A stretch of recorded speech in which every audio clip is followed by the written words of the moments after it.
أعوذ بالله من الشيطان الرجيم. بسم الله الرحمن الرحيم.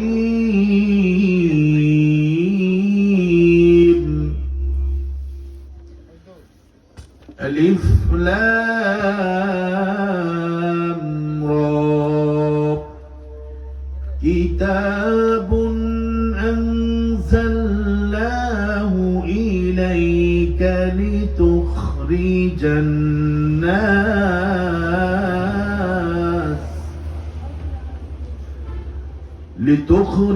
الناس من الظلمات إلى النور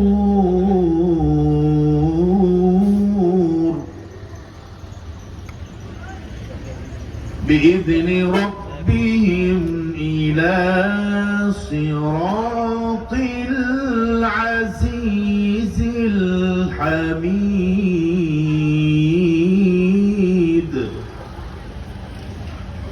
صدق الله العظيم وصدق رسوله النبي الكريم ونحن على ذلك من الشاهدين والشاكرين والحمد لله رب العالمين. وقال تعالى في شأن رسوله إرشادا لنا وتعليما: إن الله وملائكته يصلون على النبي يا أيها الذين آمنوا صلوا عليه وسلموا تسليما. اللهم صل على محمد وعلى آل محمد كما صليت على إبراهيم وعلى آل إبراهيم إنك حميد مجيد. اللهم بارك على محمد وعلى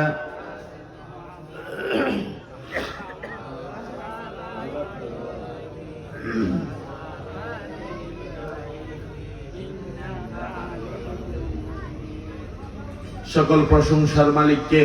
আল্লাহ। সে আল্লাহর জন্য পড়ুন: রব্বানা লাকাল হামদ হামদান কাসীরান তাইয়িবান মুবারাকান ফীহি ইয়া রাব্বি লাকাল হামদু কামা ইয়ানবাগি লিজালালি ওয়াজহিকা وعظيم سلطانك. قلن سبحان الله والحمد لله لا إله إلا الله الله أكبر. বাংলাদেশের ঐতিহ্যবাহী জেলা লক্ষ্মীপুর জেলার রায়পুর উপজেলাধীন ৫ নং চরপাতা ইউনিয়ন পরিষদ রাস্তার সম্মুখে চরপাতা দিনী দাওয়াত সেন্টার ও ভুইয়া মার্কেটের উদ্যোগে আয়োজিত আজকের এই আজিমুশান তাফসীরুল কোরআন মাহফিলের পরম শ্রদ্ধেয় সভাপতি, শিক্ষানুরাগী সমাজসেবক এবং প্রবাসী প্রিয় ভাই জনাব মোহাম্মদ মিজানুর রহমান ভুইয়া, আমরা দোয়া করছি আল্লাহ পাকের কাছে আল্লাহ পাক যেন তার গোলামকে হায়াতে তৈয়বা সিহহাতে কুল্লিয়া আফিয়া নসিব করেন। জোরে বলেন আমিন। আজকের মাহফিলের প্রধান মেহমান হিসেবে আমন্ত্রিত হয়েছেন নন্দিত ইসলামিক স্কলার, আন্তর্জাতিক খ্যাতি সম্পন্ন গবেষক এবং লেখক প্রিয় ভাই শায়েখ জাফরুল্লাহ চৌধুরী সাহেব, যিনি মালয়েশিয়ার গুমবাগ জামে মসজিদের সম্মানিত খাতিবের দায়িত্ব পালন করছেন। আমাকে আপনারা প্রধান তাফসীর কারক হিসেবে আমন্ত্রণ জানিয়েছেন আমি ক্ষুদ্র মানুষ, কোরআনের একজন দায়ী, আপনাদের প্রতি কৃতজ্ঞতা পোষণ করছি। বিশেষ মেহমান হিসেবে আলোচনা পেশ করেছেন আরশাদ মুন্সি বাড়ি জামে মসজিদের সম্মানিত খতিব মাওলানা হাফেজ ওমর ফারুক সাহেব। কথা বলেছেন মাওলানা কারি জাহাঙ্গীর আলম সাহেব। সঞ্চালনায় আছেন বাইতুল আমান মাদ্রাসার মুহতারাম উস্তাজ প্রিয় ভাই হাফেজ মোহাম্মদ জাহাঙ্গীর আলম। আজকের মাহফিলে যিনি আমাকে আমন্ত্রণ জানিয়েছেন এবং এই মাহফিলের সার্বিক তত্ত্বাবধান করছেন ইসলামী আন্দোলনের একজন কর্মী, আমার প্রিয় ভাই জনাব মোহাম্মদ ফরহাদ শিকদার। আরো অনেক দিনী ভাইয়েরা এই মাহফিল ইন্তজাম করতে গিয়ে কষ্ট করেছেন। সকলের প্রতি আমার কৃতজ্ঞতা, শ্রদ্ধাবোধ। আমি আল্লাহ পাকের শুকরিয়া আদায় করছি। সবাই আমার সাথে সমস্বরে বলেন আলহামদুলিল্লাহ। আমি তো মনে করি আজকের মাহফিল কোনো দলের না, ঠিক না? কথা বলতে হবে আমার সাথে। এই মাহফিল কি কোনো দলের? সবাই কর নাই। কোন দলের? কোন গোষ্ঠীর? কোন সমাজের? এটা কার মাহফিল? কোরআনের মাহফিল, আল্লাহর মাহফিল। কিন্তু আফসোসের বিষয় হচ্ছে বহু মানুষ বর্তমান সময়ে দেখতেছি মাহফিল গুলোকে ডিভাইড করছে, ঠিক না? আলাদা করছে। যারা কোরআনের মাহফিল গুলোকে আলাদা করবে, অমুকের মাহফিল তমুকের মাহফিল ট্যাগ লাগাবে, আমি বলি তাদের কপালে হেদায়াত নাই, ঠিক কিনা? আওয়াজ দেন না কেন, ঠিক কিনা? মাহফিল কার? হেদায়াত দিবেন কে? এই জন্য অমুকের মাহফিল তমুকের মাহফিল বলে অনেকে আসতে চান না। আমি যে কোনো মাহফিল গেলে সবচাইতে উপস্থিতি বেশি হয় যুবক, তরুণ, কিশোরদের। কিন্তু আজকে যুবকদের উপস্থিতি আমি কম লক্ষ্য করছি। আমি আশা করছি আমার মাইকের আওয়াজ শুনে দূর দূরান্ত থেকে অথবা কাছ থেকে যারা আছে যুবক, তরুণ, কিশোররা, তারা আমাদের মাহফিলে এসে আজকে আমাদেরকে ধন্য করবে, ঠিক না? কারণ আমাদের আলোচনাগুলো এখন যুবক, তরুণ, কিশোরদের জন্য। মুরব্বী যারা আছে কয়েকদিন পরে কবরে চলে যাবে, ঠিক না? যুবকদের সামনে অপার সম্ভাবনা রয়েছে। তারা ইচ্ছে করলে কোরআন থেকে হিদায়াত নিয়ে জীবনকে নতুন করে সাজাতে পারে, নতুন করে করতে পারে, এই জাতির জন্য শ্রেষ্ঠ সম্পদ হিসাবে পরিণত হতে পারে, ঠিক কিনা? কিন্তু আমরা দেখি জুমার দিন, আমি যেখানে জুমার নামাজ পড়াই মিরগঞ্জ কেন্দ্রীয় মসজিদে, একটার ভিতরে মসজিদ ফুল হয় কিন্তু যুবকদের উপস্থিতি লক্ষ্য করা যায় না। যুবকরা আসে কখন? যখন ইমাম সাহেব খুতবা শেষ করে নামাজ দাঁড়াবে তখন আসে তারা, ঠিক না? অথচ আমরা তাদেরকে অ্যাড্রেসিং করে কথা বলি, তাদেরকে হেদায়াত করে কথা বলি। এই জন্য ওয়াজ মাহফিল জুমার খুতবায় সবার সামনে যারা থাকবে তারা হচ্ছে আমাদের যুবক, তরুণ, কিশোরেরা, ঠিক না? সবাই তো কম না, ঠিক না? কারণ যুবকরা যদি পরিবর্তন হয় পুরো সমাজ পরিবর্তন হয়ে যায়, ঠিক কিনা? যুবকরা যদি চেঞ্জ হয় জাতি পরিবর্তন হয়ে যায়। যুবকরা যদি সিদ্ধান্ত নেয় জালিমকে হটানোর, তাহলে একদিনেই সম্ভব হয়, ঠিক কিনা?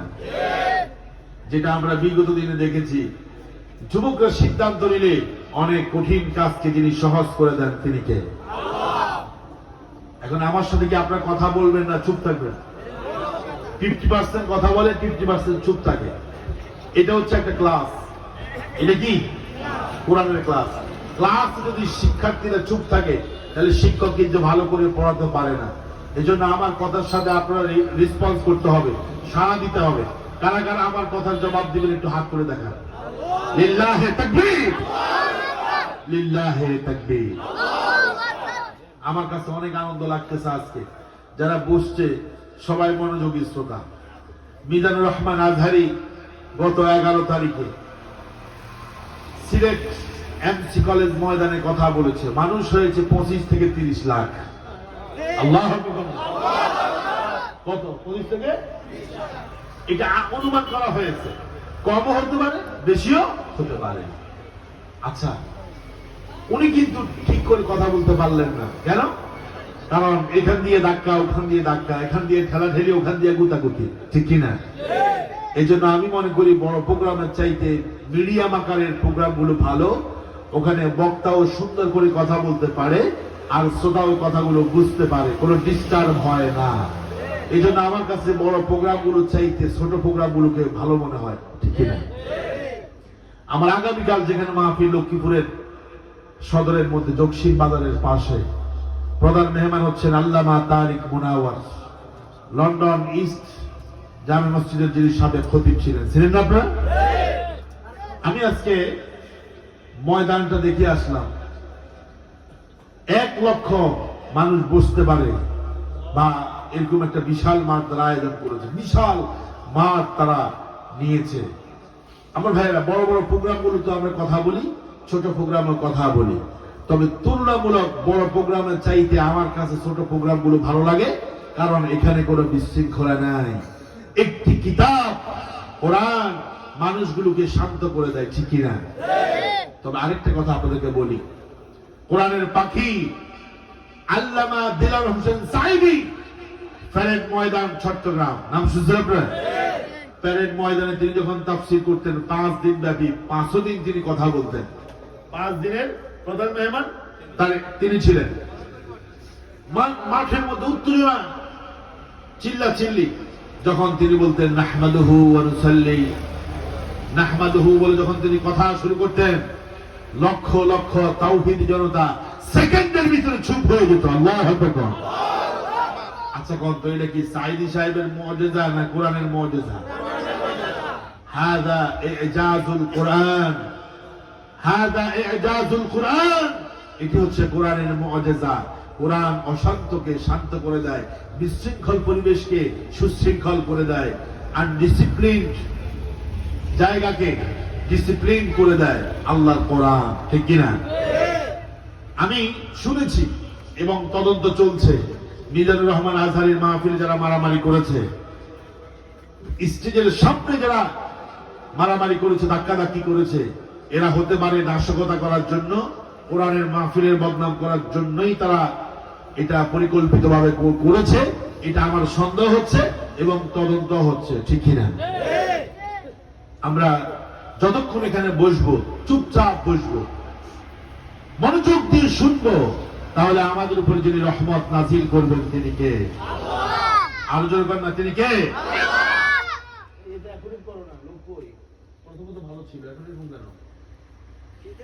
আল্লাহ রাব্বুল আলামিন বললেন, وَإِذَا قُرِئَ الْقُرْآنُ فَاسْتَمِعُوا لَهُ وَأَنصِتُوا لَعَلَّكُمْ তুরহামুন। আল্লাহ রাব্বুল আলামিন বললেন, ওয়াইদা কুরিয়াল কুরআন, যখন তোমাদের সামনে কোরআন তেলাওয়াত করা হবে, ফাসতামিউ লাহু, তোমরা কোরআনুল কারীমকে মনোযোগ দিয়ে শুনবে। আল্লাহু আকবার। ওয়ানসিতু, চুপ করে থাকবে, চুপ করে মনোযোগের সাথে যদি কোরআন শুনতে পারো, আল্লাহ রাব্বুল আলামিন বলছেন লাআল্লাকুম তুরহামুন, তাহলে আশা করা যায় তোমাদের উপরে আল্লাহ দয়া করবেন। সুবহানাল্লাহ। এই জন্য আজকে যদি আল্লাহর দয়া পেতে চান, রহমগাহি করুণা পেতে চান, হেদায়েত পেতে চান, তাহলে চুপ করে শুনতে হবে, কোনো আওয়াজ করা যাবে? আর জোরে বলেন, আওয়াজ করা যাবে? আল্লাহ যেন আমাদেরকে চুপ করে কোরআনের কথাগুলো বদ্ধতার সাথে শোনার তৌফিক দান করেন, আমরা বলছি আমিন। আর জোরে করেন আমিন। আমার ভাইরা, আমি আপনাদের খিদমতে কোরআনুল কারীমের 14 নম্বর সূরা, কত নাম্বার? সবাই কোন নাই, কত নাম্বার? 14 নম্বর সূরা, সূরা ইব্রাহিম থেকে প্রথম আয়াত তেলাওয়াত করেছি। এবার সবার কাছে আমি জানতে চাই, আমরা আজকে আলোচনা করব কোন সূরা থেকে? সবাই বলেন না, এই যে আমি বলছি যে একটু আগে, সবাই কিন্তু খেয়াল করেন না, আমার সাথে কথা বলতে হবে। আমি কোন সূরা থেকে আজকে আলোচনা করব? সবাই বলেন কোন সূরা? এবার বলেন সূরা ইব্রাহিম কোরআনের কত নম্বর সূরা? মাশাআল্লাহ, পুরস্কার দেওয়া দরকার। যুবকরা চুপ করে আছে, আমার মুরব্বি বলছে কত নম্বর সূরা? 14 নম্বর সূরা। এই সূরাটা এটা মাক্কি সূরা। এই সূরার প্রথম আয়াত থেকে আজকে আমরা কথা শুনবো। জোরে কন্যা ইনশাআল্লাহ। এই যে কোরআন আমাদের সামনে আছে, এই কোরআনটা কত পার্সেন্ট সত্য? যারা চুপ করে আল তারা মনে হয় সন্দেহ আছে। এই কোরআনের ভিতরে কি রাসূলের কোনো কথা আছে? আবু বকর ওমরের বানানো কোনো কথা কি এই কোরআনে আছে? বাল হুয়া কুরআনুম মাজিদ ফি লাউহিম মাহফুজ। এই কোরআনটা আল্লাহর কথা, এটা লাউহে মাহফুজে সংরক্ষিত ছিল, হিফাজত ছিল। আলা হাসবি হাওয়াইদিল বাশার, মানুষের প্রয়োজন অনুসারে আল্লাহ তাআলা নাজমান যখন যা প্রয়োজন হয়েছে আল্লাহ মানুষের জন্য নাজিল করে দিয়েছেন। সুবহানাল্লাহ। যেখানে যে সমস্যা সৃষ্টি হয়েছে সেই সমস্যার সমাধান করে সাথে সাথে জিবরাইলের মাধ্যমে আল্লাহ তাআলা রাসূলের উপরে কোরআন নাজিল করে দিয়েছে। সুবহানাল্লাহ। আচ্ছা কোন তো এখন আপনাদের সমাজের মধ্যে সমস্যা হয় কি না? প্রতিদিন নতুন নতুন সমস্যা তৈরি হয় না? একজনকে হয় না, কথা বুঝে বলতে হবে। নতুন নতুন সমস্যা আমাদের দেখা দেয় কিনা? এগুলোর সমাধান মনে হয় কোরআনে নাই। তার মানে সমাধানগুলো নতুন না, পুরান। সমস্যাও পুরান, সমাধানও এ কোরআনে সব কিছুর সলিউশন দেওয়া আছে। সব বিষয়ে কোরআনের মধ্যে সমাধান দেওয়া আছে। সুবহানাল্লাহ। আমি কক্সবাজারের কুতুবদিয়াতে কোরআন যে সব বিষয়ের সমাধান, এই বিষয়ে আলোচনা করলাম। আলোচনার পরে এক মুরব্বী আমার প্রশ্ন করলো, ওই যে শায়েখ আপনি যে বলছেন কোরআন সব, কোরআনের মধ্যে সব কিছু আছে, আজকে মাছের বাজারের মধ্যে মাছের ইলিশ মাছের দাম কত, এটা কি কোরআনে আছে? চিন্তা করছেন? আপনি বলছেন সব কিছু কোরআনে আছে, তো আজকে ইলিশ মাছ 1 কেজি ওয়ালা ইলিশ মাছের দাম কত, এটা কি কোরআনে আছে? চিন্তা করছেন কারবার? আমি বললাম যে কোরআনে এটা আছে। হুজুর কই আছে একটু দেখায়। তখন আমি বলছি কোরআনে এটা ডাইরেক্ট না, ইনডাইরেক্ট আছে। আল্লাহু আকবার। আল্লাহ তাআলা বলছেন ফাসআলু আহলাল যিকরি ইন কুনতুম লা তা'লামুন। আল্লাহ কোরআনে বলে দিয়েছে তোমরা যেটা জানো না, যারা জানে তাদের কাছ থেকে জেনে নাও। আল্লাহু আকবার। এক লোকে আমাকে মাছ দেয়, ইলিশ মাছ। ওই লোকের কাছে আমি ফোন করলাম, যে ইলিশ মাছ বিক্রি করে, তার কাছে ফোন করে বললাম যে আজকে 1 কেজি ওয়ালা ইলিশ মাছের দাম কত? উনি আমাকে বলছে 1700 টাকা। আমি ওই মুরব্বীকে বললাম আজকে ইলিশ মাছের দাম 1700 টাকা। হয়তো হুজুর কোরআনে তো নাই, আপনি তো ওই লোকের কাছ থেকে জেনে আমারে বলছেন। আমি কই আমার আল্লাহই তো আমারে বলছে যেটা আমি জানি না সেটা যেন আমি অন্যের কাছ থেকে জেনে নেই। আল্লাহু আকবার। এবার মুরব্বী কয় আল্লাহু আকবার। তাইলে তো বোঝা গেছে কোরআনে যেগুলো আছে আছে তো আছে, যেটা নাই যারা জানে তাদের কাছ থেকে আল্লাহ বলছে সেগুলো জেনে নাও। তাহলে এই সমাধানও কোরআনে আছে কিনা? মুরব্বী অবাক হয়ে গেছে। সঠিক উত্তর পেয়ে তার চোখ থেকে পানি বের হয়ে গেছে। আল্লাহ পাক বলছে যেটা এখানে স্পষ্ট করে বলা নাই, সমসাময়িক বিষয়, ওই সমসাময়িক বিষয় যারা জানে তাদের কাছ থেকে জেনে নাও। এই কথা যিনি আমাদেরকে অর্ডার করেছেন তিনি কে? সুবহানাল্লাহ কইলেন না? আল্লাহ রাব্বুল আলামিন বললেন আলিফ লাম রা كتاب أنزلناه إليك لتخرج الناس من الظلمات إلى النور। শরীরে যত শক্তি আছে সব শক্তিকে ঠোঁটের আগায় এনে জোর করে বলেন আল্লাহু আকবার। আওয়াজ হয় নাই, আরো জোরে বলতে হবে আল্লাহু আকবার।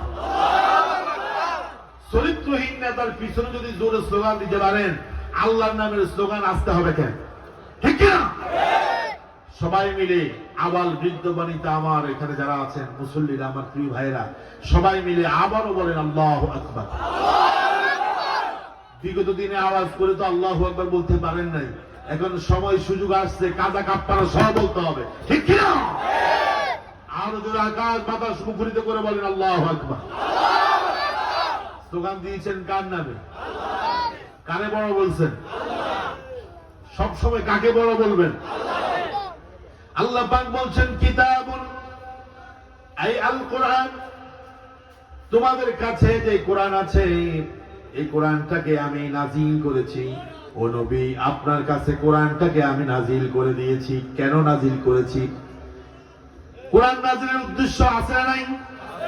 আরো যদি বলেন না আছে না নাই? সব জিনিসের উদ্দেশ্য আছে। এই যে মাইক যিনি বানিয়েছেন তার উদ্দেশ্য হলো কথাগুলোকে যেন আস্তে কথা বললে পরে দূরে মানুষের কানের কাছে পৌঁছানো যায়, এই জন্য মাইক তৈরি হয়েছে। ঘড়ি বানানো হয়েছে যাতে করে টাইম দেখা যায়। লাইট তৈরি করা হয়েছে যাতে করে আলো অন্ধকারকে দূর করে আলো দিতে পারে। মোবাইল বানানো হয়েছে হাজার হাজার মাইলে। বাংলাদেশ থেকে একজনে কল করবে, আমেরিকায় বসে লস অ্যাঞ্জেলেসে বসে একজনে ফোন করেছে বাংলাদেশে, কয়েক সেকেন্ডের ভিতরে দুইজনের সাথে কানেক্ট হয়ে গেছে, একজন আরেকজনকে দেখতেছে। আল্লাহু আকবার বলেন। সব কিছুর একটা উদ্দেশ্য আছে নাই? আল্লাহ রাব্বুল আলামিন বললেন, বান্দারে আমি যে কোরআন নাজিল করলাম, কোরআন নাজিলের উদ্দেশ্য আছে। কোরআন আমি এমনিতেই নাজিল করি নাই, বরং কোরআন নাজিলের কিছু উদ্দেশ্য দিয়েই কোরআন নাজিল করেছি। আল্লাহু আকবার। এত আসতে হবে না, আরো জোরে করে আল্লাহু আকবার। আল্লাহ রাব্বুল আলামিন বললেন, কোরআন কেন নাজিল করলাম শুনো। কিতাবুন أنزلناه إليك لتخرج الناس من الظلمات إلى النور। জোরে বলেন আল্লাহু আকবার। খেয়াল করে শুনেন কথাগুলো, প্রত্যেকটা কথা হীরার চেয়ে দামি। আল্লাহ পাক বললেন, কোরআন নাজিল করেছি আপনার উপরে হে নবী, আপনার উপরে কোরআন নাজিল করেছি এজন্য লিতুখরিজান নাসা মিনাজ যুলুমাতি ইলান নূর, যাতে করে অন্ধকার থেকে মানুষদেরকে আপনি আলোর দিকে নিয়ে আসতে পারেন। আল্লাহু আকবার। এই অন্ধকার বলতে আল্লাহ তাআলা রাতের অন্ধকারকে বুঝান নাই, গাঢ় অন্ধকারকে বুঝান নাই। জুলুমাত শব্দটি হলো বহু বচন, এক বচন হলো জুলমাতুন, জুলমাতুনের জমা হলো বহু বচন হলো জুলুমাত। আল্লাহ তাআলা বলছেন কোরআন নাজিলের উদ্দেশ্য হলো অন্ধকার থেকে আপনি যেন মানুষদেরকে আলোর দিকে নিয়ে আসতে পারেন। এই অন্ধকার মানে রাতের অন্ধকার না, মেঘাচ্ছন্ন আকাশ হলে পরে সেদিন কিছুই দেখা যায় না। ওই মেঘাচ্ছন্ন দিনের অন্ধকারের কথা আল্লাহ বুঝান নাই, বরং শিরক হলো একটা অন্ধকার। আল্লাহু আকবার বলেন।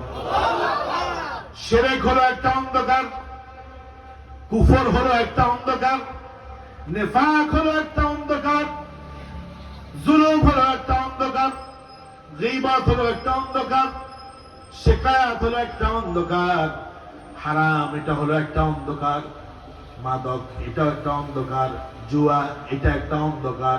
এভাবে পৃথিবীতে যত অন্যায় অবিচার অশ্লীল কাজ আছে সবগুলোকে আল্লাহ রাব্বুল আলামিন একত্রে জুলুমাত বলেছে। আল্লাহু আকবার। দেখেন মজা পাবেন, কারণ আমি আমার কথা বলবো না, আমি কথা বলবো কার? জোরে কর না কেন? আর কোরআন কার কথা? সন্দেহ আছে? ওমান আসদাকু মিনাল্লাহি কিলা, আল্লাহর চাইতে সত্য কথা কেউ বলে না।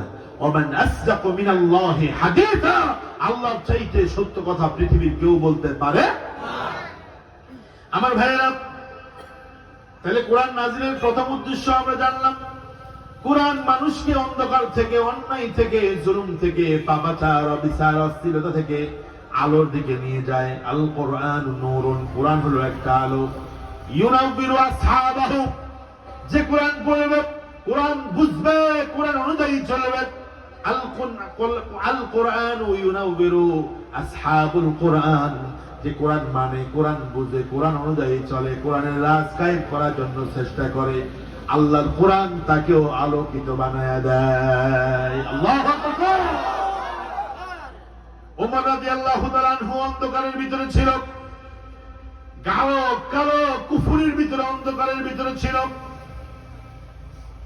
দারুন নাদওয়াতে ঘোষণা হলো মুহাম্মাদের মাথা যে কাটতে পারবে তাকে ওই সময়ের শ্রেষ্ঠ 100 লাল উট দেওয়া হবে। কত উট? 100। আরো আস্তে কোন হইতেছে না, আপনাদের আওয়াজ হইতেছে না। কত উট? 100 লাল উট দেওয়া হবে। ওই সময়ের সেরা পুরস্কার ছিল ওটা। কেউ সাহস করলো না। ওমর ইবনুল খাত্তাব দাঁড়িয়ে গেল, বলল আমি পারবো মুহাম্মাদের কল্যাণে। কারণ উমরের সুজাআত, বীরত্ব সব চাইতে বেশি ছিল। আল্লাহু আকবার বল। তার সুজাআত সব চাইতে বেশি ছিল, বীরত্ব ছিল।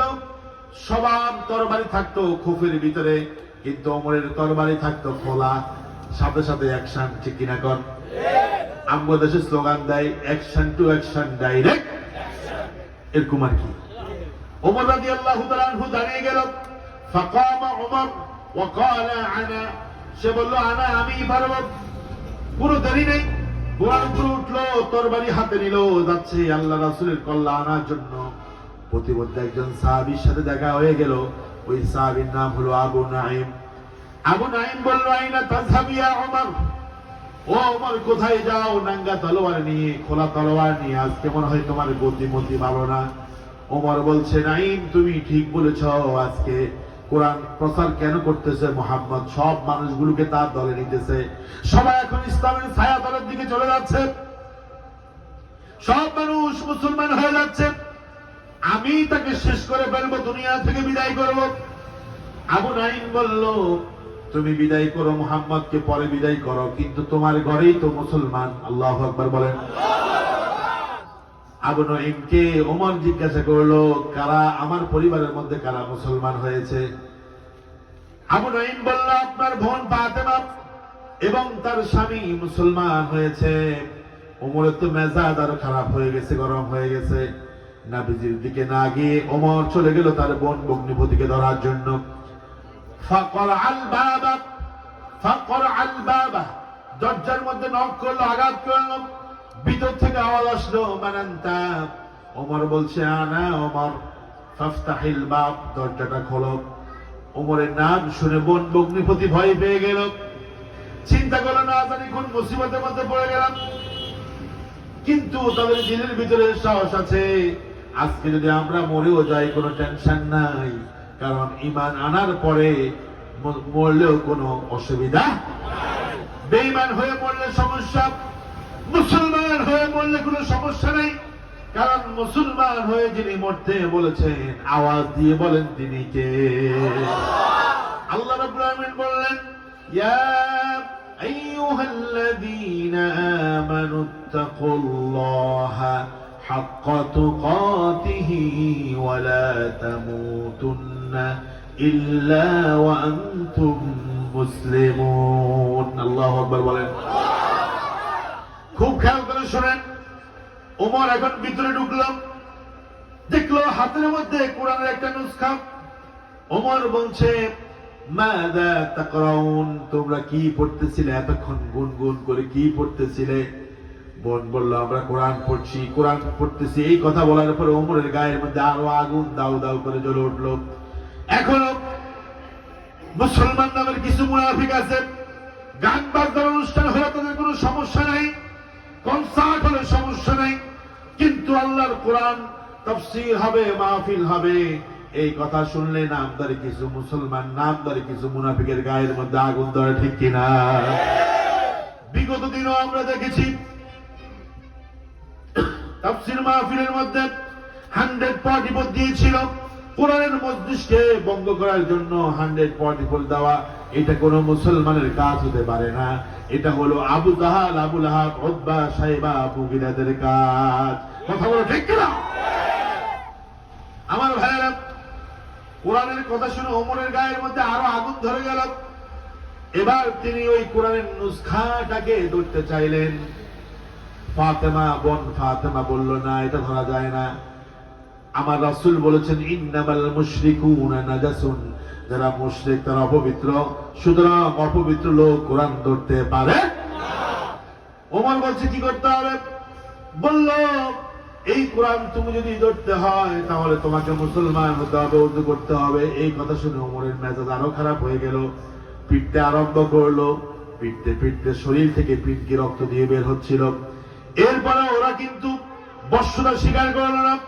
এবার ওমর চিন্তা করলো এটা এমন একটা কিতাব, কেমন কিতাব, যে কিতাব তারা পড়তেছে, এত মোহাব্বত কিতাবের প্রতি, কোরআনের প্রতি। ওমর চিন্তা করলো এত মারলাম, এরপরও কোরআন তারা ছাড়লো না, কোরআন তারা ছেড়ে দিল না, কোরআনের অপমান তারা সহ্য করলো না। এবার ওমর বলছে, বোন ফাতেমা তুমি একটু আবারও পড়ো। বোন ফাতেমা কোরআন থেকে তেলাওয়াত করতে লাগলো। কোরআন থেকে যখন তেলাওয়াত করতে লাগলো, কোরআনের প্রতিটা অক্ষর ওমরের কলিজাকে সেট করে ওমরকে হেদায়েতের দিকে নিয়ে যাচ্ছিল। আল্লাহু আকবার। আচ্ছা, কারণ ওমরকে যিনি হেদায়েত দিচ্ছেন তিনি কে?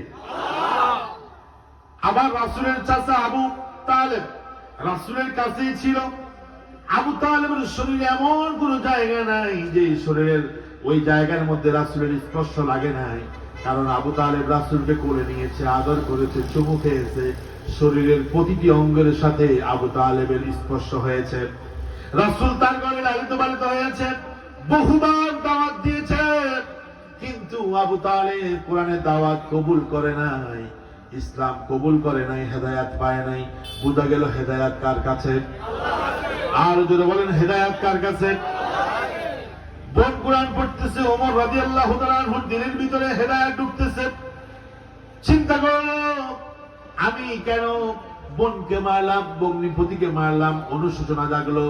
বোনকে বলল, বোন এক সেকেন্ড দেরি করে করো না, এই মুহূর্তে আমাকে নিয়ে বিশ্ব নবীর দরবারে চলো, আমিও তোমাদের মতো মুসলমান হয়ে কোরআনের প্রেমে আমিও প্রেমিক হয়ে যাই।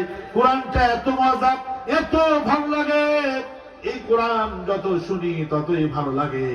এবার ওমরকে নিয়ে গেল রাসূলের কাছে। আল্লাহ রাসূলের কাছে ওমর যাচ্ছিল। সাহাবায়ে কেরাম চিন্তা করলো, খোলা তরবারি হাতে ওমর আসতেছে, মনে হয় রাসূলকে মেরে ফেলবে। তারা প্রস্তুতি নিল। রাসূল বলছে, কেফ, হে আমার সাহাবীরা তোমরা থামো, আজকে আমি ওমরের চেহারার মধ্যে কোনো রাগ দেখতেছি না, ওমরের চেহারার মধ্যে কোনো ক্ষোভ দেখতেছি না, বরং ওমরের কপালের মধ্যে আমি রাসূল যেন হেদায়েত নূর লক্ষ্য করতেছি। আল্লাহু আকবার। অনেক লম্বা ঘটনা। ওমর রাদিয়াল্লাহু তাআলা আনহু, যিনি ছিলেন ওমর, তিনি এখন হয়ে গেলেন রাদিয়াল্লাহু তাআলা আনহু। আল্লাহ তার উপরে সন্তুষ্ট হয়েছে, কারণ তিনি কোরআন গ্রহণ করে নিয়েছেন, ইসলাম গ্রহণ করে নিয়েছেন। আল্লাহু আকবার। আল কোরআন নূর ইউনাউবিরু আসহাবাহু, কোরআন হচ্ছে একটা আলো, যে কোরআন মানবে, বুঝবে, পড়বে, কোরআনকে নিজের জন্য গ্রহণ করবে, ওই কোরআন তাকে আলোকিত মানুষ বানিয়ে দেয়। আল্লাহু আকবার। আর আবু তালেব কোরআন গ্রহণ করে নাই। আবু তালেবও কিন্তু জানতো কোরআন যে সত্য, কোরআন যে আল্লাহর কিতাব, এটা আবু তালেবও জানতো, কিন্তু সে হেদায়েত পায় নাই, কারণ হেদায়েতের চাবিকাঠি কার কাছে? কোরআনের বাকি আল্লামা দেলোয়ার হোসেন সাঈদী 50টি বছর কোরআনের কথা বলেছেন। মাঠে ময়দানে অসংখ্য কোরআনের দাঈ, রাই, আমিল, হামিল কোরআনের পক্ষে কথা বলছে। কিছু মানুষ হেদায়েত পাচ্ছে আর কিছু মানুষ হেদায়েত পাচ্ছে না। তার মানে এটা না যে কোরআন শুনলে হেদায়েত পাবে, কারণ হেদায়েতের চাবিকাঠি কার কাছে? রাসূল তো তার সাহাবী, তার প্রিয় চাচাকে হেদায়েত দিতে পারেন? পারছে? এই জন্য আল্লাহ রাব্বুল আলামিন বলছেন, ইন্নাকা লা তাহদি মান আহবাবতা ওয়ালাকিন্নাল্লাহা ইয়াহদি মান ইয়াশা। নবী, আপনি যাকে ইচ্ছা হেদায়েত দিতে পারেন না, আমি আল্লাহ রাব্বুল আলামিন যাকে ইচ্ছা হেদায়েত দান করে দেই। আর জোরে বলেন আল্লাহু আকবার। এজন্য কোরআনের হেদায়েত পেতে হলে দিলটাকে নরম করতে হবে, মহাব্বতের সাথে বুঝতে হবে, আর কোরআন কি বলে সেটা মানতে হবে। এখন কোরআন বলে এক কথা, আপনার ফির বলে এক কথা, কোনটা মানবেন? ইন্নালিল্লাহি ওয়া ইন্না কোনটা মানবেন? কোরআন বলে একটা, আপনার নেতা বলে আরেকটা, কোনটা মানবেন? কোরআন বলে একটা, আপনার শায়েখ বলে আরেকটা, কোনটা মানবেন? কোরআন বলে একটা, আপনার খতিব বলে আরেকটা, কোনটা মানবেন? সব বাদ দিতে পারি, কিন্তু আল্লাহর কোরআনকে বাদ দেওয়া যায় না, ঠিক কিনা? কারা কারা আমার কথার সাথে এক পরিচিত হাত করে দেখেন তো দেখি। লিল্লাহে তাকবীর, লিল্লাহে তাকবীর। এই ঈমান আছে তো? কে কি বলছে? কোরআনের সাথে যদি কন্ট্রাডিক্টেড হয়, কোরআনের সাথে যদি তাআরুজ হয়, দ্বন্দ্ব দেখা দেয়, তাইলে আমার নেতাবাদ, পীরবাদ, দলবাদ চলবে কোনটা? এখানে বলছেন আর কিন্তু আমাদের মধ্যে অনেকে আছে কয় না আল্লাহ কি বলছে রাসূল কি বলছে সেগুলো পরে দেখা যাবে, আমার নেতা কি কইছে আগে ওটা শুন। এরকম লোক আছে কিনা? কথা বলে আছে না? আছে মানে অসংখ্য। এই জন্য আমরা যখন জুমার মিম্বারে ইসলামের কথা বলি, কোরআনের কথা বলি, তখন অনেকে সহ্য করতে পারে না। ওই যে নেতার বিরুদ্ধে চলে যায়, পীরের বিরুদ্ধে চলে যায়, আদর্শের বিরুদ্ধে চলে যায়, তখন কয় হ্যাঁ হুজুর মনে হয় ওই দলের। কথা বলেন, তখন কয় হুজুর ওই দলের। আমরা কোন দলের না, আমরা কার দলের? নাহনু হিজবুল্লাহ, আমরা আল্লাহর দলের। আর আল্লাহর দলের কথা বললে যদি কেউ সমালোচনা করে, বদনাম করে, লা নাখাফু লাওমাতা লাইম, আমরা কোন দুষ্কৃতিকারী, আমরা কোন সমালোচকের সমালোচনাকে পাত্তা দেব না। ঠিক কিনা বলো মুসলমান?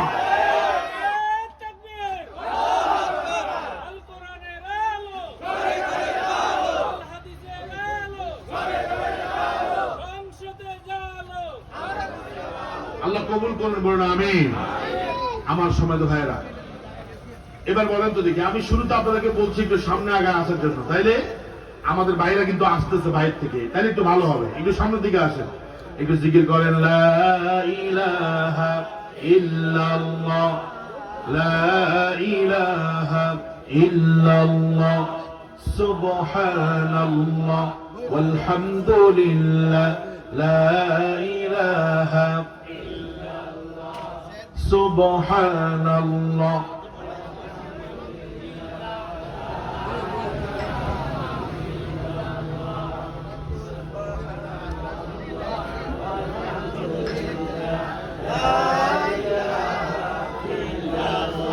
لا إله إلا الله محمد رسول الله। আমার ভাইরা, এবার সবাই আমার সাথে জবাব দিতে হবে একসাথে। কোরআন নাজিলের মূল উদ্দেশ্য কি? মানুষদেরকে অন্ধকার থেকে, সবাই একসাথে বলেন নাই, কোরআন নাজিলের মূল উদ্দেশ্য কি? মানুষদেরকে অন্ধকার থেকে আলোর দিকে নিয়ে আসা। আমার দেশের কিছু মানুষ দেখবেন, তারা মনে করে এই কোরআন নাজিল হয়েছে কোন মানুষ মরে গেলে তার পাশে বসে কোরআন খতম দেওয়া, ঠিক না ভাই? কথা কথা আছে না? এরকম বহু মানুষকে দেখবেন, বিশেষ করে আমার দেশের শিল্পপতি, কোটিপতি, প্রজাপতি, এদেরকে আমি বলি প্রজাপতি। কথা হয় না? প্রজাপতির কাজ হলো সব জায়গায় সে বসে না, ঠিক কিনা? আমার দেশের কিছু মানুষ আছে সারা জীবনে কোরআন পড়েই নাই, কোরআন বুঝেই নাই, কোরআনের আন্দোলনের সাথে তার কোনো সম্পর্কই ছিল না, বরং কোরআনের পারলে কোরআনের বিরোধিতা করেছে, ঠিক কিনা? এরকম লোক যখন মরে যায়, তখন তার আত্মীয় স্বজনরা কয়েকজন আলেমদেরকে নিয়ে এসে কোরআন খতম করায়, আর চিন্তা করে যে মাশাআল্লাহ কোরআন খতম করায় দিছি, এই লোক কনফার্ম জান্নাতি। এই লোকটা কি কনফার্ম জান্নাতি? আবার কিছু মানুষ আছে তারা মনে করে রমজান মাসে কোরআনটাকে তাক থেকে নামায়া একটু ধুয়ে মুছে সুন্দর করে পরিষ্কার করে 2-4টা চুমু দিলেই কোরআন বলবে যে মাশাআল্লাহ এটা আমার মহব্বত করে, ঠিক কিনা? আবার কেউ কেউ মনে করে এই কোরআনের বিভিন্ন আয়াত শব্দগুলো লিখে গলার মধ্যে ঝুলাইয়া দিলে, তাবিজ বানায় ঝুলাইয়া দিলে মনে হয় যেন আমার সব রোগ ভালো হয়ে যাবে, আমি ভালো হয়ে যাব। কোরআনটা মনে হয় তাবিজ তোমার জন্য নাজিল হয়েছে, ঠিক কিনা? আবার কিছু মানুষ আছে কোরআনকে মনে করতেছে রুকিয়া, কিতাব ও রুকিয়া, জান ফুকের কিতাব। খুব খেয়াল করে শুনেন, আমি মূল আলোচনায় চলে আসছি। কিছু মানুষ মনে করে মানুষ মরে গেলে কোরআন পড়া, এই জন্য মনে হয় যেন কোরআন নাজিল হয়েছে, ঠিক কিনা? কিছু মনে করে জিনের, ভূতে অথবা কোন যেটাকে আমরা বলি আলগা ধরছে, অর্থাৎ জিন ভূতে ধরলে পরে একজন হুজুর এনে তাকে একটু রুকিয়া করবে, যার ফুক দিবে, এই জন্য মনে হয় কোরআন নাজিল হয়েছে। আবার কেউ কেউ মনে করে কোরআন নাজিল হয়েছে রমজান মাসে একটু সুমা টুমা দিয়া 2-1 খতম করলেই মনে হয় সওয়াব পেয়ে জান্নাতে যাবে। অনেকে মনে করে কোরআন এই জন্য নাজিল হয়েছে। আচ্ছা, আমি এতক্ষণ যা বলছি কোরআন কি আসলে শুধু এই জন্য নাজিল হয়েছে? আরো জোরে বলেন না কেন, এই জন্য নাজিল হয়েছে না, বরং কোরআন নাজিল হয়েছে অন্ধকার থেকে, অন্যায় থেকে, জুলুম থেকে, পাপাচার থেকে আপনার আপনাকে আলোর দিকে নিয়ে যাওয়ার জন্য। আল্লাহু আকবার বলেন। আমার ভাইরা, এই কোরআন যখন নাজিল হয়েছে ওই সময়টাকে, ওই যুগটাকে বলা হতো আইয়ামে জাহিলিয়া। সবাই আমার সাথে বলেন, কি না? অন্ধকার যুগ। আচ্ছা বলেন তো, এখন যেরকম আকাশের মধ্যে সূর্য উঠে, রাতের বেলা চাঁদ উঠে, ওই সময় কি আকাশের মধ্যে সূর্য উঠতো না? কথা বল না, উঠতো না? রাতের বেলা মনে হয় চাঁদ উঠতো না? উঠতো। তাহলে অন্ধকার যুগ বলা হয় কেন? অন্ধকার যুগ বলা হয় কেন? আরো শুনেন আজিব বিষয়, ওই সময়ে যে কবি সাহিত্যিকদের মানে পদচারণা ছিল, বর্তমান সময় পর্যন্ত ওই মানের কবি সাহিত্যিক, শুআরা, কবি সাহিত্যিক বর্তমানে এরকম কেউ হয় নাই। তাহলে কবি ইমরুল কাইসের মতো, কবি জুহাইরের মতো, কবি লাবিদের মতো অনেক বড় বড় কবি ওই যুগে ছিল, সাহিত্যিক ছিল, জ্ঞান ছিল। এরপরও আল্লাহ কয় অন্ধকার যুগ। তার মানে হলো মূর্খতার যুগ। অন্ধকার যুগ কেন বলছে? কারণ হলো তাদের ভিতরে জ্ঞান ছিল কিন্তু কোরআনের জ্ঞান ছিল না, ঠিক কিনা? ইসলামের জ্ঞান ছিল না।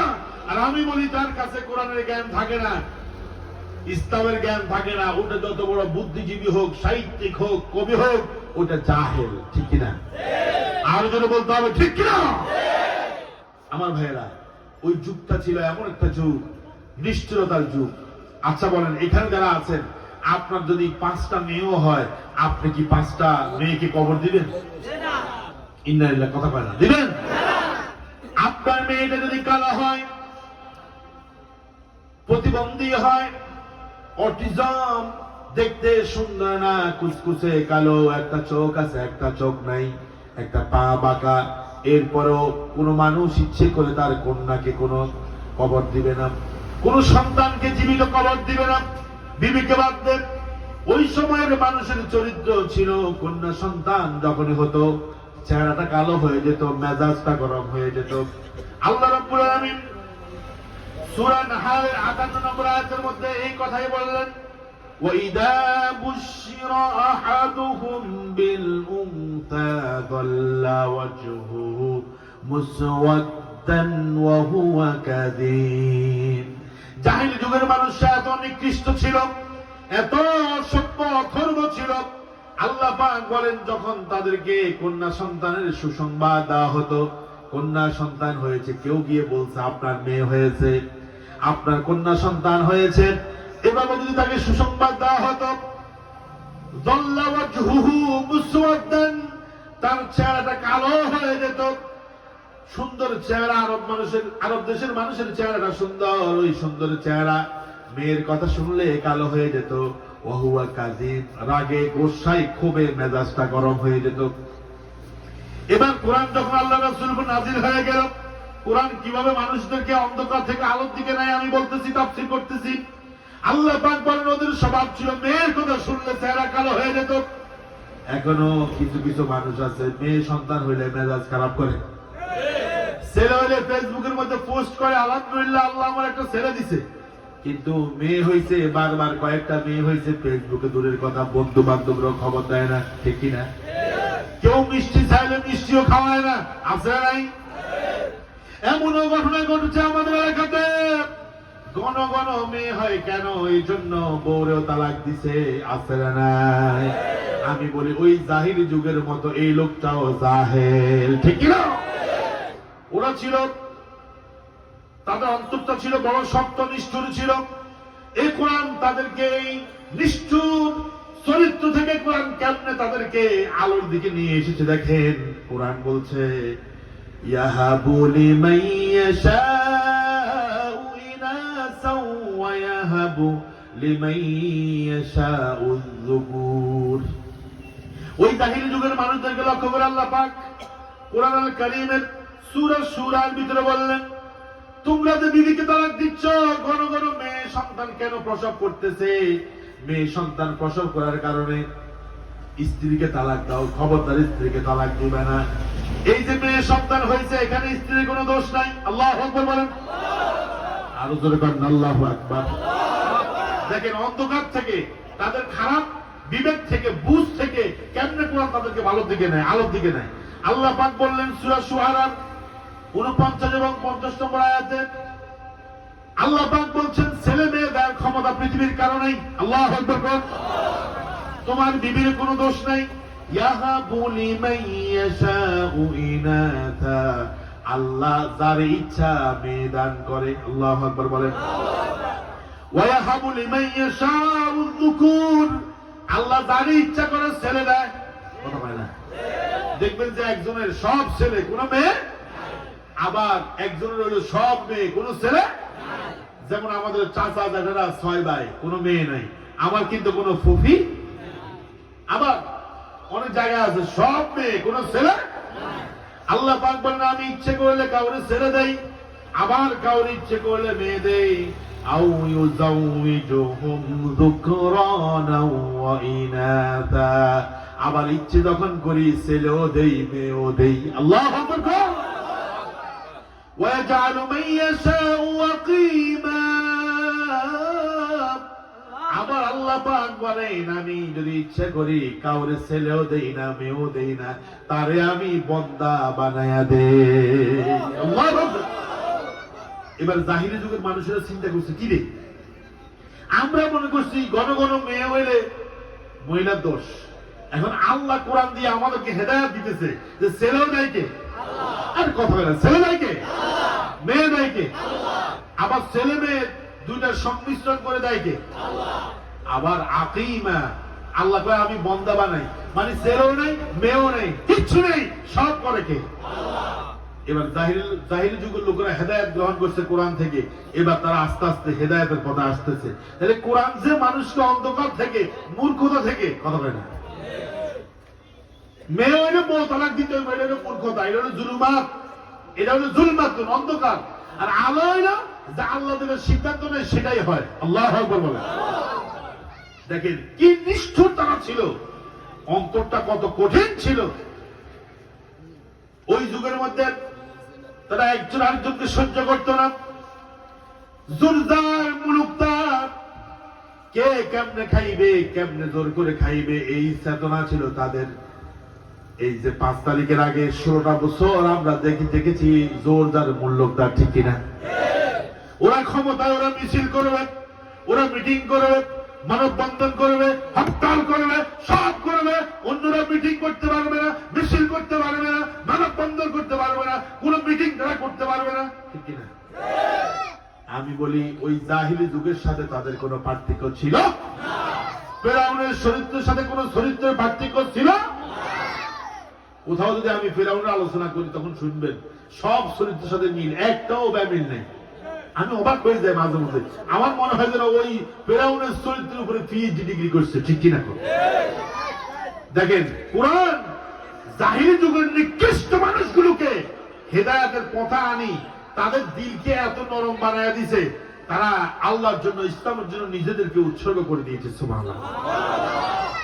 জাহিরি যুগের মানুষের চরিত্র ছিল নিজে কিভাবে খাবে, নিজে কিভাবে চলবে, নিজেদেরকে ছাড়া অন্যদেরকে তারা সহ্য করতে না। এই কোরআন যখন নাজিল হয়ে গেল, আল্লাহ রাব্বুল আলামিন বললেন ওয়াতাসিমু বিহাবলিল্লাহি জামিআন ওয়া লা তাফাররাকু। এরপর আল্লাহ তাআলা বলছেন ওয়াযকুরু নি'মাতাল্লাহি আলাইকুম ইয কুনতুম আ'দাআন فألف بين قلوبكم فأصبحتم بنعمته إخوانا। জোরে কর না আল্লাহু আকবার। না এত আস্তে কইলেই তো, জোরে কর না। আল্লাহ তাআলা বলছেন ওয়াতাসিমু বিহাবলিল্লাহ, তোমরা আল্লাহর রশিকে আঁকড়ে ধরো। মুফাসসিরিনে কেরাম বলেছেন হাবলুল্লাহিল মাতিন হুয়াল কুরআনুল কারীম। এখানে আল্লাহ রশি বলে কোরআনকে বুঝিয়েছে, হাবলুল্লাহিল মাতিন হুয়াল কুরআনুল কারীম। এখানে আল্লাহ রশি বলে কোরআনকে বুঝিয়েছে। আল্লাহু আকবার বলেন। আল্লাহ বলে সব বাদ দাও, সব বাদ দাও। ওয়াতাসিমু বিহাবলিল্লাহি জামিআ, তোমরা সবাই মিলে কোরআনকে আঁকড়ে ধরো। আল্লাহু আকবার। ওয়ালা তাফাররাকু, বিচ্ছিন্ন হয়ো না। আবার পরের আয়াতে আল্লাহ তাআলা বলছেন তোমরা একত্রিত হও, ওয়ালা তাফাররাকু, তোমরা বিচ্ছিন্ন হয়ো না। আল্লাহ রাব্বুল আলামিন বললেন বান্দা শুনো, ওয়াযকুরু নি'মাতাল্লাহি আলাইকুম, তোমরা আল্লাহর নিয়ামতকে স্মরণ করো। আল্লাহর নিয়ামত কি? আল্লাহ পাক বলেন, ইয কুনতুম আ'দান, তোমরা ছিলে সবাই সবার শত্রু, একজন আরেকজনকে দেখতে পারতো না, দেখলে কত ঠিক কিনা? বিগত দিনে যেরকম আমাদেরকে দেখলে বলতো রাজাকার, ঠিক কিনা? একটা একটা ধরে ধরে বস্তায় বল, ঠিক কিনা? কত জুলুম করছে, এখন কি আছে? কতখানি আছে? আল্লাহ কয়, তোমরা ছিলে পরস্পরের শত্রু, একজন আরেকজনকে দেখতে পারতে না। তোমরা ছিলে একজন আরেকজনের গোল শত্রু, কেউ কাউকে দেখতে পারতে না। যখন কোরআনকে তোমরা ঐক্যবদ্ধ ভাবে ধরেছ, তোমাদের আল্লাহ এক, রাসূল এক, কোরআন এক, কিবলা এক, কাবা এক, সব এক, যখন তোমরা সবগুলোকে এক হিসাবে ধরে যখন তোমরা ঐক্যবদ্ধ হয়েছ, ফাআল্লাফা বাইনা কুলুবিকুম, আল্লাহ তোমাদের কলবের মধ্যে একটা ভালোবাসা তৈরি করে দিয়েছে। আল্লাহু আকবার। না যুদ্ধের ময়দানে প্রচন্ড যুদ্ধ হচ্ছে, আহত অনেকে আহত হয়ে গেছে, সবাই পানি পানি করে চিৎকার দিচ্ছে। একজন সাহাবী তার আত্মীয়ের জন্য পানি এনেছে, আত্মীয়কে পানি খাওয়াবে, আহত হয়ে গেছে যুদ্ধের ময়দানে। পাশের থেকে আরেকজন সাহাবী বলল, পানি পানি, যখন পানি পানি করে চিৎকার করছে, সে বলছে আমার দরকার নাই, আমার ভাইকে দাও। আল্লাহু আকবার বলেন। দ্বিতীয় জন পানি খাবেন, পাশের জন বলছে পানি পানি, দ্বিতীয় জন বলছে আমার দরকার নাই, আমার বাইরে দাও। তৃতীয় জনের কাছে পানি যখন নিয়ে গেল, পাশের জন্য বলল পানি পানি। চতুর্থ জনের কাছে যখন গেল, দেখলো পানি বলার পরে সে দুনিয়াতে নাই। এবার আসলো তৃতীয় জনের কাছে, তৃতীয় জন মারা গেছে। দ্বিতীয় জনের কাছে আসলো, দ্বিতীয় জন মারা গেল। প্রথম জনের কাছে আসলো, প্রথম জন মারা গেল। এটাকে বলা হয় ইসারু আলা নাফসিহি, নিজের প্রয়োজন থাকার পরেও আরেকজনের জন্য কুরবানি করা, এটার নাম হলো ইসারু আলা নাফসিহি। যারা শত্রু ছিল, কোরআন তাদেরকে বন্ধু বানিয়ে দিছে। এজন্য আমি বলি, যারা আমাদেরকে শত্রু ভাবেন, যারা আমাদেরকে বিভিন্ন নামে, আমাদের নামে বিভিন্ন ভাবে বদনাম করেন, আমাদেরকে প্রহার করে দেখেন, কোরআনের কাছে আসেন, ইসলামের কাছে আসেন, আল্লাহ আপনাদেরকে আমাদের বন্ধু বানিয়ে দেবে, ঠিক কিনা? কোরআনের কাছে তো আসেন না, কোরআন বোঝার চেষ্টা করেন না, দূর থেকে মুনাফিকি করেন। কোরআনের কাছে আসেন, কোরআন যেরকম আবু যর গিফারির সাথে আবু বকরের বন্ধুত্ব করে দিয়েছে। আল্লাহু আকবার কোন। আবু হুরায়রার সাথে জুবাইর ইবনে আওয়ামকে বন্ধুত্ব করে দিয়েছে, শুআইব ইবনে রুমির সাথে বেলালকে বন্ধুত্ব করে দিয়েছে। আল্লাহু আকবার কোন। উমরের সাথে রাসূলের বন্ধুত্ব বানায় দিয়েছে। আল্লাহ পাক বলেন, কোরআন যখন ধরেছো, কোরআন যখন তোমরা মানা শুরু করেছো, ফাআল্লাফা বাইনা কুলুবিকুম, তখনই আল্লাহ তোমাদের অন্তরের মধ্যে একটা মিলন, একটা ভালোবাসা তৈরি করে দিয়েছে। এখান থেকে শিক্ষা হলো, ঐক্য যদি করতে হয়, কোরআনকে সামনে নিয়ে করতে হবে, ঠিক কিনা? কোন আদর্শকে সামনে রেখে ঐক্য করা যায় না। কোরআনকে সামনে রেখে যখন ঐক্য করা হবে, তখন সে ঐক্যের মধ্যে বরকত দান করবে কে? আল্লাহ তাআলা বলেন, শুনো ও আমার বান্দারা, শুনো ও আমার বান্দারা, শুনো, তোমরা কোরআন মানো, কোরআন ধরো, তাহলে তোমাদের মধ্যে ভালোবাসা তৈরি করে দিবে কে? দেখেন কোরআন কিভাবে অন্ধকার থেকে আলোর দিকে নিয়ে যাচ্ছে। যে যুগের মানুষগুলো কাউকে দেখতে পারত না, কোরআন মানার পরে ওদের দিলটাকে নরম করে দিয়েছেন কে? আল্লাহ তাআলা বলেন, মুহাম্মাদুর রাসূলুল্লাহি ওয়াল্লাযীনা মাআহু আশিদ্দাউ আলাল কুফফার রুহামাউ বাইনাহুম। আল্লাহ রাসূলের সাহাবীদের চরিত্র ছিল, রাসূলের চরিত্র ছিল কাফেরদের জন্য আশিদ্দা, কাফেরদের জন্য খুব কঠিন, খুব শক্ত, রুহামাউ বাইনাহুম, কিন্তু মুমিন একজন আরেকজনের জন্য দিলটা নরম, উদার। আল্লাহু আকবার বলেন। রাসূলের কাছে কয়েকজন মেহমান আসলো, রাসূল সাহাবীদেরকে বলছে, আমার মেহমানদেরকে কে কে নিবা? একজন মেহমানকে রাসূল রেখে দিলেন, কেউ নেয় না। আল্লাহ রাসূল বলছে, আমার সাহাবীরা, মান কানা ইউমিনু বিল্লাহি ওয়াল ইয়াউমিল আখির ফালিয়ুকরিম দাইফাহু ও আমার সাহাবীরা, যে আল্লাহ এবং রাসূলের প্রতি ঈমান আনে, সে তার উচিত হচ্ছে সে যেন মেহমানকে শ্রদ্ধা করে, সম্মান করে। কে নিবা আমার এই মেহমানকে? একজন সাহাবী দাঁড়িয়ে গেল, নাম হচ্ছে আবু তালহা। আল্লাহু আকবার বলেন। আবু তালহা রাদিয়াল্লাহু তাআলা আনহু দাঁড়িয়ে গেল, বলল, ইয়া রাসূলুল্লাহ, এই মেহমানকে যদি আমাকে দিতেন তাহলে আমি ধন্য হয়ে যেতাম। আবু তালহা জানে তার বাড়িতে কোনো খাবার নাই, যেই খাবার আছে সামান্য খাবার, তো আমুন কলিলুন, সামান্য খাবার, লা ইয়াকফি লিদ-দাঈফে, মেহমানের জন্য এটা যথেষ্ট হবে না। এরপর তিনি দাঁড়িয়ে গেলেন, বললেন, ইয়া রাসূলুল্লাহ, আমারে মেহমান দিয়ে দেন। বাড়িতে গেল, বিবিকে বলল, বিবি, আল্লাহ রাসূলের মেহমান আমি নিয়ে এসেছি। বিবি আশ্চর্য হয়ে গেল, কারণ সাহিবুল বাইতে আদরা বিমা ফিহি, বাড়ির মালিক জানে বাড়িতে কি আছে, ঠিক কিনা কোন? বিবি বলছে, আপনি তো জানেন ঘরের মধ্যে কি আছে, কেন মেহমান আনলেন? মেহমান তো অসম্মানিত হবে। আবু তালহা বলছে, না, আমাদের জন্য যে সামান্য খাবার আছে, এই খাবারটুকু আজকের জন্য আমরা মেহমানকে দিয়ে দিব। আমাদেরকে যিনি না খাওয়ার পরও সন্তুষ্ট করবেন তিনি কে? কারণ রাসূলের মেহমানকে সম্মান করা হলো নবীজিকে সম্মান করা। বিবি বুঝে গেল। তারা বলল, আমাদের জন্য যে খাবারটা আছে ওই খাবারটা রেডি করো, মেহমানের সামনে দিতে হবে। মুসাফির ক্লান্ত মানুষ খাবারটা সামনে আনলো। মেহমান বলল, আপনিও আমার সাথে খেতে আসেন। মেহমান যখন বলছে আপনি আমার সাথে আসেন, আবু তালহা বলছে, না, আমার বিবির সাথে খেতে হবে। পর্দার অপর প্রান্তে আবু তালহা রাদিয়াল্লাহু তাআলা এবং তার বিবি খাবার বান করতেছে, হাঁড়ি পাতিল গুলো নাড়াচ্ছে, প্লেট পিরিচ গুলো নাড়াইতেছে, কিন্তু খাবার নাই। ওখান দিয়ে মেহমান খাবার খেলো, আল্লাহ তাআলা সন্তুষ্ট হয়ে গেল। সাথে সাথে আয়াত নাযিল করে দিল, وَيُؤْثِرُونَ عَلَى أَنفُسِهِمْ وَلَوْ كَانَ بِهِمْ خَصَاصَةٌ। জিবরাইল বলছে, আপনার সাহাবী আবু তালহার উপরে সন্তুষ্ট হয়ে আল্লাহ রাব্বুল আলামিন আয়াত নাযিল করে দিয়েছে।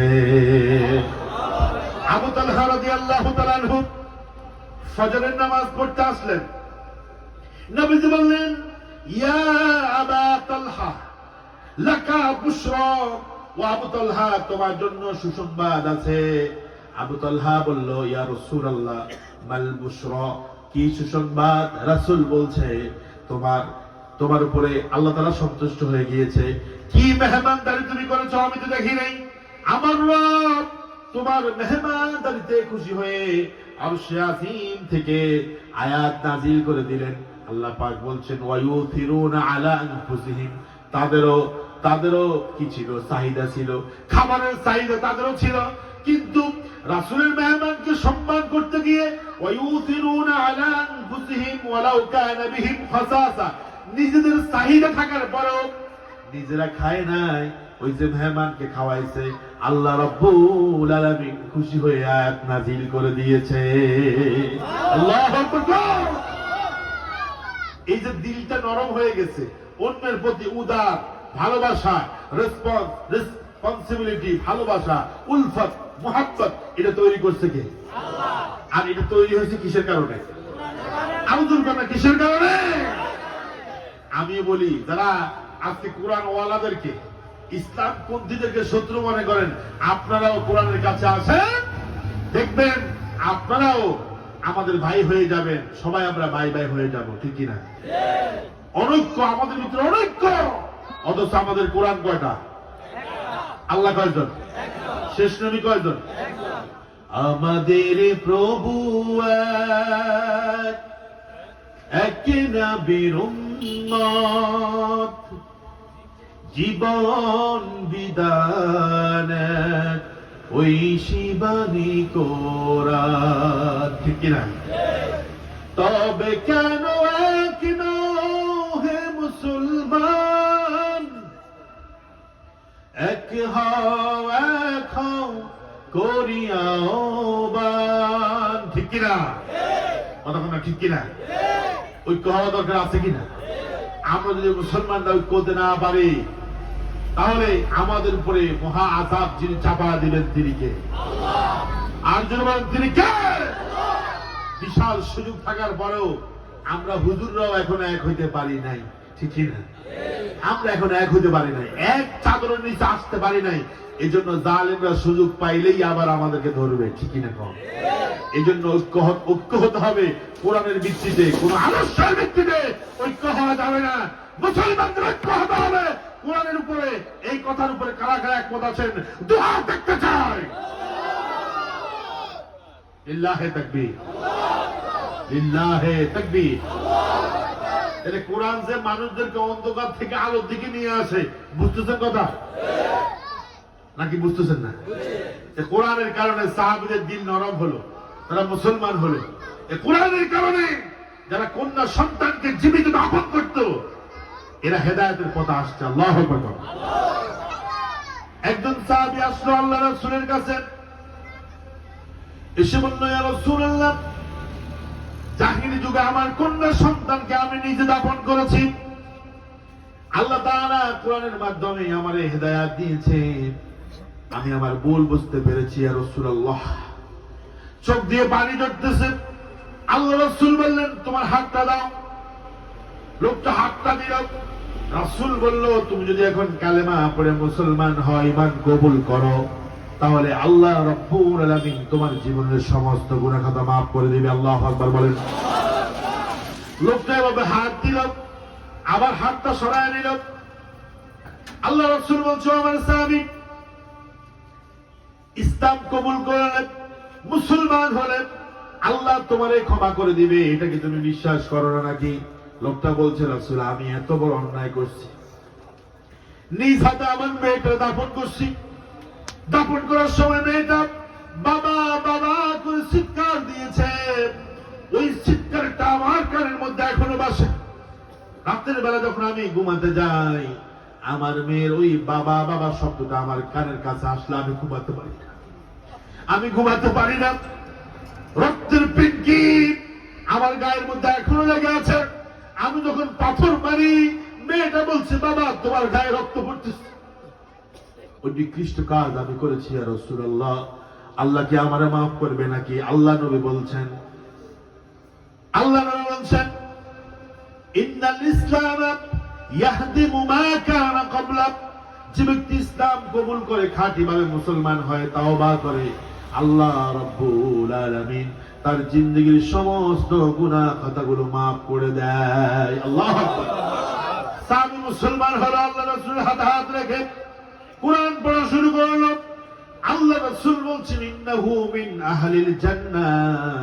এই লোকটাও যত গুনাহ করেছে পূর্বে, ইসলাম গ্রহণ করার পরে কোরআন মানার কারণে আল্লাহ তাআলা তার পূর্বের সমস্ত গুনাহ খাতাগুলো maaf করে দিয়েছে।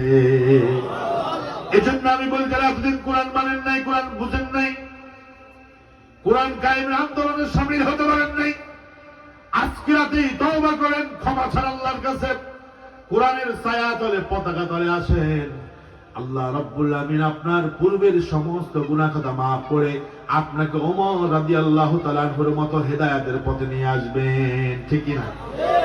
আর যারা বলেন ঠিক কি না? তাহলে কোরআন কঠিন হৃদয়ের মানুষকে নরম হৃদয়ের মানুষ বানায় দেয়। কোরআন শক্ত হৃদয়ের মানুষকে হেদায়েতের পথে নিয়ে আসে, ঠিক কি না? এবার আসেন, কোরআন যারা শিরক করে তাদেরকেও কোরআন হেদায়েতের পথ দেখায় কি দেখায় না? শিরক এটা হলো জুলমত, অন্ধকার। আল্লাহ তো বলছে কোরআন মানুষকে অন্ধকার থেকে আলোর দিকে নিয়ে আসে। শিরক হলো জুলমত, তাওহীদ হলো নূর। আল্লাহু আকবার। তাওহীদ মানে একত্ববাদ, আল্লাহর মানে নেওয়া, এটা হলো নূর, আলো, আর শিরক হলো অন্ধকার, ঠিক কি না? আচ্ছা কোন তো আমরা যারা মুসলমান দাবি করি, আমাদের মধ্যে শিরক আছে না? আস্তে কুসির আছে না? আল্লাহ নিজে বলছে যে মুসলমানদের মধ্যে অনেক মানুষ আছে বলে যে আমরা ইমানদার, অহম মুশরিকুন। আল্লাহ কয় আসলে এরা মুসলমান না, এরা মুশরিক, ঠিক কি না? আমি স্পষ্ট ভাষায় বলি, আমি ওই যে ভয় পাই না। আমার এই যে জাহিদ ভাই আছে, ওনার শ্বশুর আমার মসজিদের সেক্রেটারি, ইসলামী আন্দোলন একজন রাহাবার, ওনার শ্বশুর আমার মসজিদের সেক্রেটারি। আলহামদুলিল্লাহ কোন মিরগঞ্জ মসজিদে জুমা পড়বেন ইনশাআল্লাহ। আমি আগেও বলছি, ওদের আমলেও বলছি, এখনো বলি, আলহামদুলিল্লাহ সত্য কথা বলার চেষ্টা করি। আমার দেশে বহু শিরক আছে, কোরআনও আছে, ঠিক কিনা? কোরআন মসজিদে আছে, নামাজে আছে, কিন্তু আমরা এখনো সমাজে নিতে পারি নাই। কোরআন মসজিদে আছে, এখন আমরা কোরআনকে সংসদে নিতে পারি নাই, ঠিক কিনা? এটা 53 বছর স্বাধীনতার পরে মুসলমান, আমরা 92 ভাগ মুসলমান দাবি করি।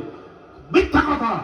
93 ভাগ মুসলমানের দেশে কিভাবে এখন ইসলাম কায়েম হয় নাই, কিভাবে এখন নামাজ কায়েমের ঘোষণা সংসদ থেকে আসে নাই, এটা আমরা প্রশ্ন রাখতে চাই, ঠিক কিনা?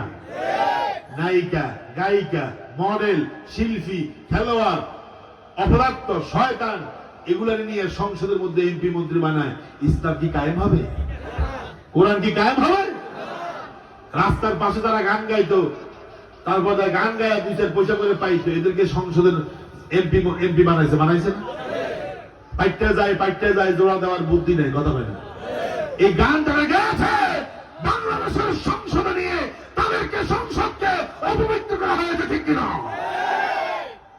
আর আমার এদেশের সূর্য সন্তান যারা সংসদে প্রতিনিধিত্ব করেছে, ওদের বক্তব্যে নাহমাদুহু ওয়া নুসাল্লি আলা রাসূলিল কারীম, আল্লামা সাঈদী থেকে শুরু করে কয়েকজন ভাই ছিল যারা নাহমাদুহু দিয়ে, কোরআন দিয়ে সংসদের মধ্যে বক্তব্য শুরু করেছে, ঠিক কিনা? এটা ওদের সহ্য হয় নাই। এই জন্য এদেরকে দুনিয়া থেকে মিথ্যা কথা বলে, মিথ্যা অপবাদ দিয়ে আমার দেশের সূর্য সন্তানদেরকে পাশে দিয়ে তারা বিদায় করেছে, ঠিক কিনা? আমি বলি, শুনে রাখেন, এদেশে প্রত্যেকটা জুলুমের বিচার হবে, জুলুমের বিচার হবে, জুলুমের বিচার হবে। একটা জালিমকে ছেড়ে দেওয়া হবে না, ঠিক কিনা বলে? আর জালিমদের জন্য শেষ পরিণতি আছে কার কাছে? আল্লাহ বলছে, ওয়ালা তাহসাবান্নাল্লাহা গাফিলান আম্মা ইয়ামালুয যালিমুন। হে রাসূল, তুমি মনে করবে না জালিমরা যা করতেছে আমি মনে হয় বেখবর জানি না। আমি আল্লাহ সব জানি। ওয়া উমলি লাহুম, আমি আল্লাহ এদেরকে সাথ দেই, তবে আমি আল্লাহ এদেরকে ছেড়ে দেই না। আল্লাহু আকবার। আমার আলোচনার মনে হয় সময় শেষ হয়ে আসতেছে, তা আমি 10 মিনিটের ভিতরে, নাকি 10 মিনিটের ভিতরে আমার আলোচনার কনক্লুশন টানতেছে। মনোযোগ আছে আপনাদের? এবার বলেন, শিরিক একটা জুলমত। সবাই আমার সাথে বলেন, শিরিক একটা জুলমত। মানে কি? ওরা বুঝেন না। জুলমত মানে কি? তাওহীদ হলো নূর, শিরিক হলো জুলমত। এই যে আমাদের দেশে কয়েকটা শিরিক বলে আমি ব্যাখ্যা করতে পারবো না, এক্সপ্লেইন করার সময় নেই। সকল ক্ষমতার উচ্চ জনগণ, এটা শিরিক। এটা কি? এটা কি শিরিক? এরপর আপনার এই যে আমার দেশের মধ্যে আপনার শহীদ মিনারে যায় ফুল দেয়, এরপর যায় স্মৃতিসৌধে যায় ফুল দেয়, শিরিক। বলেন কি? স্পষ্ট করে বলেন, এগুলো কি শিরিক? এরপরে বলে হিন্দুদের মূর্তি পূজার সময় বলে ধর্ম যার যার, উৎসব সবার। এই কথা বলতো কিনা? এটা কি? এভাবে আমি বললে অসংখ্য বলতে পারবো, রাত পোয়াই যাবে, শেষ হবে না। অথচ বক্তব্য দেয়, হ্যাঁ, বক্তব্য শুনতে কেন আহমাদহু, আমি তো সামনে ইলেকশন করতেছি, আমার আপনারা ভোট দিন। আসলে একটা তাজা মুশরিক, ঠিক কিনা? কথা কথা ঠিক কিনা? এরা আমাদের কোরবানির সময় বলে না ধর্ম যার যার, উৎসব সবার, কারণ তো ভোট পাইতে না। ওদের মূর্তি পূজার সময় আমাদেরকে বলে ধর্ম যার যার, উৎসব সবার। মানে তোমরা যাইয়া ওদের মূর্তি পূজার মধ্যে কি করো? সুর মিলাও, মূর্তি পূজা করো, ওখানে যাইয়া ওদেরকে একটু শুভেচ্ছা জানাও। নাউজুবিল্লাহ বলবেন না? তাহলে শিরিক করা যাবে? কাবা শরীফের ভিতরে 360টা মূর্তি ছিল, আল্লাহ রাসূল 360টা মূর্তি ভাঙছে কিনা? বিদায় আপনার সবাই বলেন, ভাঙছে কিনা? 8ম হিজরিতে যখন আপনার মক্কা বিজয় হয়ে গেল, রাসূল সবগুলো মূর্তি ভেঙেছে। যা আল হক ওয়া যাহাকাল বাতিল, এই শব্দ বলে রাসূল বলছে সত্য এসেছে, মিথ্যা দূরীভূত হয়েছে। ইসলাম যেহেতু এসেছে, মূর্তি থাকতে পারবে না, ঠিক না? কিন্তু আমরা দেখছি বিগত দিনে হিন্দুরা যেরকম মূর্তি পূজা করতো, তাদের দেব দেবের মূর্তি বানাইতো। আমরাও দেখছি আমাদের দেশে একজনের মূর্তিগুলোকে রাস্তার পাশে পাশে বানাইয়া রাখছে, ঠিক না? এগুলো এখন আর দেখেননি, এখন আর দেখেননি, এগুলো নাই। আল্লাহ যেন আমাদেরকে হেদায়েত দান করে, বলেন আমিন। আল্লাহ পাক বলছেন কোরআন ওই জাহিলি যুগের মুশরিকদের জন্য হেদায়েতের বাণী, নূর। আল্লাহ বলছেন ওয়া'বুদুল্লাহা ওয়া লা তুশরিকু বিহি শাইআ। সূরা নিসার 36 নম্বর আয়াত নাযিল করে আল্লাহ পাক বলছেন মুশরিকরা শোনো, তোমরা যে শিরক করতেছ এটা অন্ধকার, এটা অন্যায়, এটা জুলুম। ওয়াবুদুল্লাহ, খবরদার এগুলো ছেড়ে দিয়ে আল্লাহর গোলামি করো, আল্লাহর ইবাদত করো। ওয়ালা তুশরিকু বিহি শাইআ, খবরদার আমি আল্লাহর সাথে কাউরে শিরক করো। ইন্নাল্লাহা লা ইউহিব্বুল মুশরিকিন, আল্লাহ মুশরিকদেরকে কি করেন না, ভালো কথা বলেন না, ভালো। এরপর আল্লাহ তাআলা বলছেন যত গুনাহ করো আমি আল্লাহ ইচ্ছে করলে মাফ করব, কিন্তু ইন্নাল্লাহা লা ইয়াগফিরু আন ইউশরাকা বিহি ওয়া ইয়াগফিরু মা দুনা যালিকা লিমান ইয়াশা। তুই জেনা করছো, নামাজ পড়ো নাই, রোজা রাখো নাই, যাকাত দাও নাই, আমি ইচ্ছে করলে মাফ করতে পারি, কিন্তু শিরক করছো আমি আল্লাহ তোমারে মাফ করব না। কথা কার? আল্লাহ। এজন্য শিরক হলো অন্ধকার আর তাওহীদ হলো আলো। এজন্য আমরা তাওহীদের পক্ষে থাকবো না, শিরকের পক্ষে থাকবো। তাওহীদের পক্ষে। এই কোরআন আপনাকে, কোরআন অন্ধকার থেকে আলোর দিকে নিয়ে যাচ্ছে। শিরক নয় ঈমান, বলেন শিরক নয় ঈমান, তাওহীদ কুফর নয় ঈমান, নিফাক নয় ঈমান। আল্লাহু আকবার বলেন। কুফর নয় ঈমান।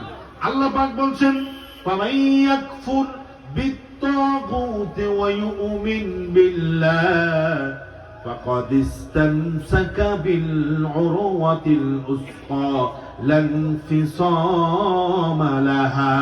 যে ব্যক্তি কুফরকে বাদ দিবে, তাগুতকে বাদ দিবে, আল্লাহু আকবার বলেন, ওয়া ইউমিন বিল্লাহ, আল্লাহর উপর ঈমান আনবে, আল্লাহর উপর যে ঈমান আনবে, কুফরকে তাগুতকে যে ব্যক্তি বাদ দিবে, আল্লাহ রাব্বুল আলামিন বলেন তামাম ফাকাদ ইসতামসাকা বিল উরওয়াতিল উসকা, সে এমন একটা রশি ধরলো যে রশিটা কখনো ছিঁড়বে না। আল্লাহু আকবার বলেন। এজন্য আমরা শিরক, কুফর, বেদাত, নিফাক এগুলো হচ্ছে জাহান্নামী, এগুলো হচ্ছে অন্ধকার। আমরা আলোর দিকে আসবো, আমরা ঈমান আনবো কার উপরে? আল্লাহ। বিশ্বাস করবেন কাকে? আল্লাহকে। ইনশাআল্লাহ কোন ইনশাআল্লাহ পরিপূর্ণ ঈমান আনবেন তো ইনশাআল্লাহ। শিরক, কুফর, নিফাক, বেদাত বাদ দিতে পারবেন তো ইনশাআল্লাহ? কারা কারা পারবে একটু আল্লাহকে দেখান তো। লিল্লাহি তাকবীর, লিল্লাহি তাকবীর। সর্বশেষ পয়েন্টে কথা বলে আমি শেষ করব, কারণ যে আয়াত নিছি এই আয়াতের তাফসীর করলে কয়েক ঘন্টা শেষ হবে না, কিন্তু আমার পরে তো শাইখ কথা বলবে, ঠিক কি না?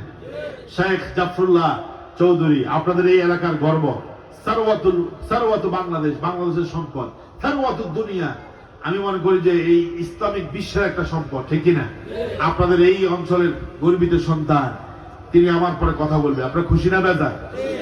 আলহামদুলিল্লাহ। সর্বশেষ পয়েন্ট নিয়ে কথা বলি। পৃথিবীতে যত হারাম আছে সব হারাম হচ্ছে অন্ধকার। বলেন সব হারাম কি? এই যে মদ যে পান করে, গাঁজা, ইয়াবা যে খায়, আমরা বলি না সে অন্ধকার জগতে আছে, ঠিক কিনা? এই আমাদের এই এলাকা থেকে ইয়াবা আছেন, ইয়াবার নাম দিছে বাবা। কি নাম দিছে? বাবা নয়, আম্মা কইলো তো ওই তো নয়। কত ভাই? আস্তাগফিরুল্লাহ। ইয়াবার নাম দিছে বাবা। আস্তাগফিরুল্লাহ, মাআযাল্লাহ। এটা আল্লাহ রাসূল বলছে কিয়ামতের আগে মানুষ মাদক দ্রব্যকে বিভিন্ন নামে বেনামে খাইবে। কথা ভাই না?